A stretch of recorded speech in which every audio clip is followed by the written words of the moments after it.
இருக்கக்கூடிய குழுவினரோடு பேச்சுவார்த்தை நடத்தி அதன் பலனாக இன்று திராவிட முன்னேற்றக் கழகத்தினுடைய தலைவர் தமிழ்நாடு முதலமைச்சர் ஆர்வீர் சகோதரர் மாண்புமிகு ஸ்டாலின் அவர்களோடு ஒப்பந்தம் செய்து கொண்டதில் மறுமலர்ச்சி திராவிட முன்னேற்றக் கழகத்திற்கு 4 இடங்கள் 4 சட்டமன்ற தொகுதிகள் ஒதுக்கப்படும் என்றும் 3 தொகுதிகளில் உதயசூரியன் சின்னத்தில் போட்டியிடுவதென்றும் ஒரு தொகுதியில் மறுமலர்ச்சி திராவிட முன்னேற்றக் கழகத்திற்கு ஒதுக்கப்படுகிற தனி சின்னத்தில் போட்டியிடுவதென்றும் உடன்பாடு ஏற்பட்டிருக்கிறது.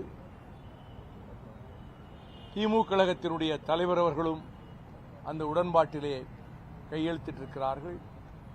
நானும் எங்கள் இயக்கத்தின் சார்பிலே அதிலே கையெழுத்திட்டு இந்த உடன்பாடு செய்யப்பட்டிருக்கிறது என்பதை நான் செய்தியாளர்களுக்கும் ஊடக நண்பர்களுக்கும் மகிழ்ச்சியோடு தெரிவித்துக் கொள்கிறேன்.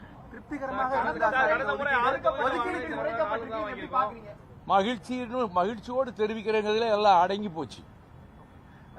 3 இடங்கள்ல உதயசூரியன் ஒரு இடத்துல மட்டும் உள்ள கட்சியினுடைய பதிவை பாதுகாத்துக் கொள்வதற்காக கட்சி தனி சின்னத்தில் போட்டியிடும் ஒரு தொகுதி.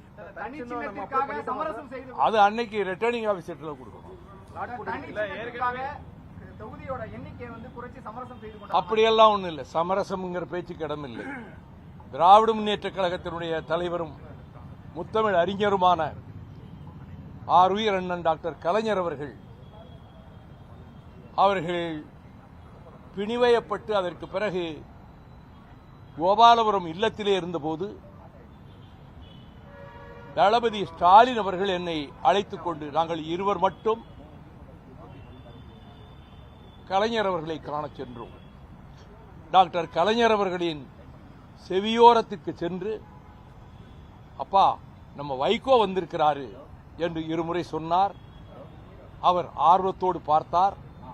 நான் கலைஞர் அவர்களிடம் சொன்னேன், உங்களுக்கு ஒரு காலத்தில் எப்படி பக்கபலமாக உறுதுணையாக ஒரு காலத்தில் இருந்தேனோ அதை போல தளபதி அவர்களுக்கும் நான் உடனிருப்பேன், அரணாக இருப்பேன் என்று சொன்னவுடன் அவர் என் கைகளை பற்றிக் கொண்டார்.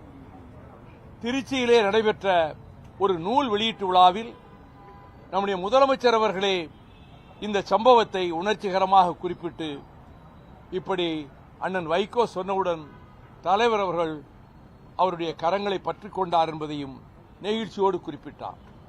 ஆகவே திராவிட முன்னேற்றக் கழகத்திற்கு உறுதுணையாக இருப்பது என்பது திராவிட இயக்கத்துக்கு நாங்கள் இடர் விளைவிப்போம், திராவிட இயக்கத்தை சாய்ப்போம், திராவிட முன்னேற்றக் கழகத்தை வேரோடு களைந்தெறிவதற்கு நாங்கள் அத்தனை வகையிலும் முயற்சிப்போம் என்று பாரதிய ஜனதா கட்சியினுடைய தலைவர்கள், குறிப்பாக உள்துறை அமைச்சர், அந்த கட்சிகளினுடைய தலைவர்கள் பேசுவதும், நாங்கள் தமிழ்நாட்டுக்குள் இந்துத்துவாவை கொண்டு வந்து நிலைநாட்டி விடுவோம் என்று அவர்கள் ஜம்பம் அடிப்பதும், இதை குறித்து நான் எண்ணற்ற கூட்டங்களில், இது தந்தை பெரியார், பேரறிஞர் அண்ணா, முத்தமிழறிஞர் கலைஞர் அவர்கள் கட்டி காத்து எழுப்பிய இயக்கம் திராவிட இயக்கம், எண்ணற்றவர்கள் உயிர் பலி கொடுத்தும் ரத்தம் சிந்தியும் வியர்வை கண்ணீர் சிந்தியும் தியாக கோட்டையாக எழுப்பப்பட்டிருக்கக்கூடிய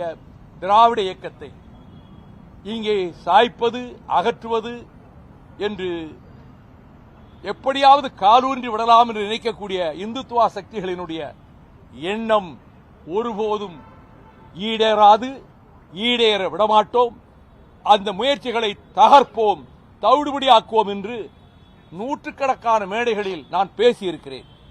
அதே உணர்வின் அடிப்படையில் தான் திராவிட முன்னேற்றக் கழகத்துக்கு அரணாக இருப்போம் என்று சொன்னதை உறுதிப்படுத்துகின்ற வகையில் தான் இந்த பேச்சுவார்த்தையில் ஒரு சுமூகமான உடன்பாடு ஏற்பட்டு நாங்கள் மகிழ்ச்சியோடு ஏற்றுக்கொண்டிருக்கிறோம்.